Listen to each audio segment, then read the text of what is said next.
আমার আল্লাহ বলেন, হে পৃথিবীর মানুষ, হে আমার বান্দারা, তোমরা দুনিয়ার মধ্যে গিয়েছো, আমি তোমাদেরকে দুনিয়ার মধ্যে পাঠাইলাম। পাঠাইবার পরে আমি জানি তোমরা অনেক অন্যায় পথে যাবে, অনেক কাজ করবে, যে কাজগুলোর মধ্যে তোমাদের গুনাহ হয়ে যাবে। হে বান্দা, তোমরা গুনাহ করবে তাও আমি ভালো মতো জানি, তোমরা পাপ করবে তাও আমি ভালো মতো জানি।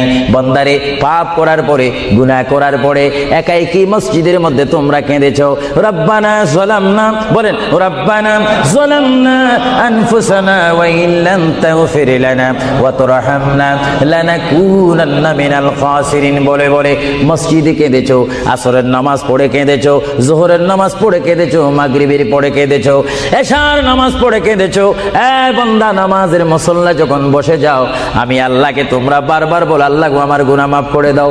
তারপরও আমি তোমাদের গুনাহ মাফ করে নেই। তারপরও তোমরা নিশি রাত্রে, মানুষ যখন ঘুমে যায়, তোমার বিবি যখন ঘুম যায়,